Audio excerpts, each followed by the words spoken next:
নমস্কার সুপ্রিয় সুধী, আজকে শুদ্ধ গীতা পাঠ চর্চা সিরিজের ৩২তম ক্লাস। আজকে আমরা শিখব শ্রীমদ্ ভগবদ গীতার প্রথম অধ্যায়ের ৩২ নম্বর শ্লোকটি। চলুন উক্ত শ্লোকটি অক্ষর বিশ্লেষণের দ্বারা বিশুদ্ধ উচ্চারণ সম্পর্কে অবগত হই।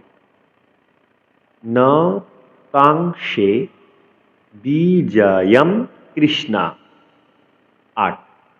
উক্ত শ্লোকটি অনুষ্টুপ ছন্দে রচিত শ্লোকগুলোকে পাঠ করার ক্ষেত্রে আমাদের ৮ অক্ষর পরপর ছেদ দিয়ে পাঠ করতে হবে, অর্থাৎ ৮ অক্ষর পরপর থেমে পাঠ করতে হবে। এজন্যই ন কাংশে ইয়কে উচ্চারণ করতে হবে।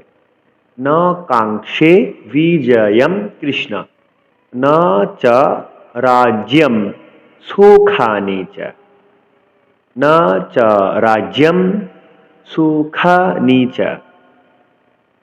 না চা রাজ্যম অনুসার কোনো শব্দের পরে থাকলে আমরা অনুসারের উচ্চারণ ম হসন্ত করব, অর্থাৎ ময়ের অর্ধেক উচ্চারণ করব।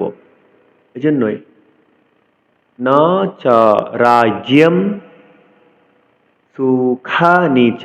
সু দ্বন্দ্বসকে এস এর মতো উচ্চারণ করতে হবে। পরের অংশে আছি কিম নো রাজ্যেন গোবিন্দ। গো দীর্ঘস্বর।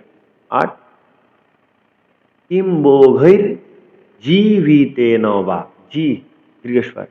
কিম ভোগৈর জীবিতেন বা। ৮। চলুন উক্ত শ্লোকটি সুর দিয়ে পাঠ করার চেষ্টা করি। ন কাংশে বিজয়ম কৃষ্ণ ন চ রাজ্যম সুখানি চ কিম নো রাজ্যেন গোবিন্দ কিম ভোগৈর্জীবিতেন ভা। সুপ্রিয় সুধী, উক্ত শ্লোকটি কেমন লেগেছে অবশ্যই জানাবেন। শিখতে পেরেছেন কিনা তাও জানাবেন। সকলকে অসংখ্য ধন্যবাদ। নমস্কার।